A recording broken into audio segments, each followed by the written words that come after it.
TIA 2015 Network of the Future is on our front doorstep, and here to tell us why this is the most important communications technology event on your calendar is Scott Belcher. He's the CEO of the Telecommunications Industry Association. And Scott, well, really, you should say welcome to me for this conference. Welcome to Dallas, Abe. I know it's your first conference, Scott, and I want to get to what's important for the communications industry in technology policy and market intelligence. But before we do that, I want to find out why this conference is important to you and why it should be important to the industry. Well, it's important to me because it's my first TIA Now conference, or TIA conference, not TIA Now conference. And it's such an exciting time, and we put a lot of work into this. We've got really the best program out there among any of the communications programs I've seen. We've got great speakers, we've got great topics. So I'm excited. I'm really excited about hearing and participating in the dialogue. And it's important to the industry because we're at such a critical time in the industry where it's transformational. Not only are we transforming the verticals, and what I mean is transportation, security, education, healthcare, but our industry is transforming. And we're moving from hardware, proprietary hardware and software, to open networks. We're looking at software-defined networks, network virtualization. Everything is changing, and it's changing so quickly. We're seeing the melding of cable and wireless and wireline and digital all coming together, offering the same products, and we're starting to see competition in new and different ways. So it's an exciting time. And of course, the industry is transforming, as you mentioned, but really you're transforming TIA as far as the leadership roles that are being taken there. Why this push for fresh talent at TIA? Well, we need to evolve with the industry, and so we made a couple of really key hires lately. We've hired a Chief Technology Officer, Franklin Flint, from Dell. He knows the industry. He's an evangelist.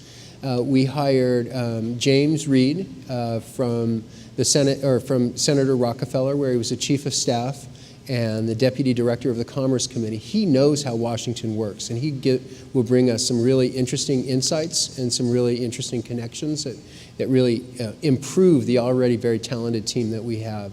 And then we brought Patty Higginbotham, a longtime senior associations executive, just to make sure that the trains are running on time and that we're doing a better job of providing services to our members.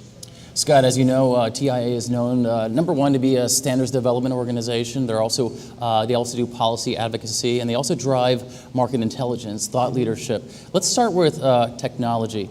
In a very competitive climate right now as far as SDOs go, what position does that put TIA in? Well, TIA is one of the largest standards development organizations in the world, and we've been in this space for quite a while. We've produced over 2,000 standards, and so I think we're well positioned to take that next step as we move into different open standards, and as we move into standards that come together much more quickly and much more agilely, and so I think that TIA is well positioned for that transformation, and it's an exciting time even in the standards side. Now, as part of this transition to these open standards, 1M to M, and tell me a little bit about that first of all, and tell me how that collaboration is working with these competitors out there. Well, we all went through the financial crisis, and we had the telecom bubble burst before that.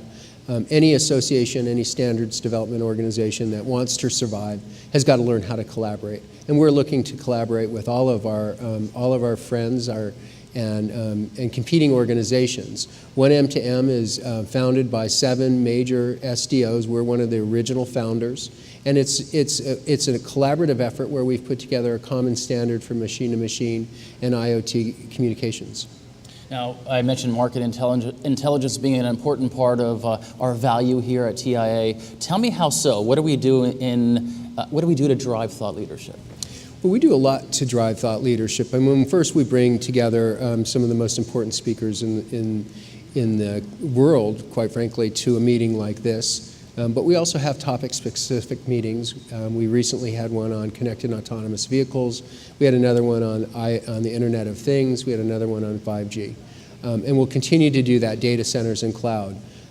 We produce market research. We've just released our 2015 market data study, which looks at where the industry is and where it's going and where people are investing. And then today we'll release this kind of groundbreaking survey instrument about the status of 5G and projections around 5G. We need to be at the forefront of that conversation and part of that conversation to be relevant to our members. Now, of course, Scott, another value that TIA has is advocating on certain policy issues, but certainly a couple of those, or at least one or two of those, are really grabbing headlines. What are those? Well, the one that's grabbing the most headlines right now has been net neutrality, a really key issue for the carriers, a really key issue for the suppliers, it should be a key issue for the population. We have operated the internet to date with a very light regulatory touch. The FCC is starting to treat the internet providers as utilities and applying regulations that were created in 1934 for public utilities to broadband carriers. That just doesn't make any sense. First of all, the internet's not broken. And second, when we've had the limited instances of bad acting, we've been able to resolve those either through the FCC, the FTC, or through the courts. And so it isn't broken. And so the application of these kinds of rules lead to a reduction in investment and a reduction in innovation, which affects us all when we're trying to get more capability out of our devices. So is that the explanation you would offer up for people who maybe are in contrast to the proponents of these FCC rules for net neutrality? Essentially, I mean, I think that there's really isn't a difference among either side on what they think is bad. They don't want organizations preventing other organizations from using the internet appropriately. So we're against paid prioritization. We're against throttling. We're against those type of activities, and everybody's in agreement there. And so the question is really, what are you most afraid of? Are you afraid of the potential for bad actions by internet service providers, or are you afraid of heavy-handed regulation by the government, which will drive down investment and innovation? And that's ultimately where the debate is. Scott, I want to finish this brief interview and discussion talking about what people come to a conference like this for. I would imagine that the majority of them come here to explore new revenue streams and new business cases or use cases and see them in real time and in real life.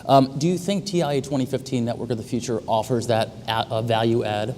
Absolutely. I mean, if there's a highlight to this meeting, it's that. In fact, we have a whole track that's focusing on monetizing new opportunities. And we're looking at retailing, we're looking at agriculture, we're looking at autonomous and connected vehicles. So we're looking at all of those verticals. And then if you look at some of the speakers we've got, I mean, we have Joseph Kopser, who founded Ride Scout, one of the top startups in the country that was recently bought by Daimler. And he's pumping his personal money back into his own startup to service other vets coming back. We've got the head of Mexico's, the Secretary of Commerce for Mexico, who's got the largest greenfield in the world. She's building out a broadband system in her country that's going to have an open procurement where our members will be able to bid and be involved in. We've got a whole discussion around Cuba, another greenfield where there's going to be incredible business opportunities. So coming to an event like this is all about finding new opportunities, finding new business partners, understanding where businesses are going so that you can remain competitive. Scott, this interview, this discussion will be on tianow.org between, I guess, over the next 20 minutes up until tomorrow morning when this conference begins. And just for our viewers, that's on Tuesday, June 2nd. What would you say to the potential attendees out there, either in the Dallas area or beyond, about why it's important to be here tomorrow? Well, if you're not here tomorrow, you're going to miss just some really incredible opportunities to be educated, to network with the right folks, and to be part of the conversation and part of the changing ecosystem. Well, Scott, we're all looking forward to TIA 2015 Network of the Future. It's going to take place again tomorrow, June 2nd, all the way through Thursday. So we're excited, and we're excited to have you here as CEO. Great. I'm looking forward to it. Thanks Scott. And as I mentioned, TIA 2015 Network of the Future will begin tomorrow morning at 8:30 a.m. right here at the Hyatt Regency in Dallas, Texas. And for more information about attending this 3-day event, please visit us at TIA2015.org, or you can call us at 703-907-7713. That's 703-907-7713. So long.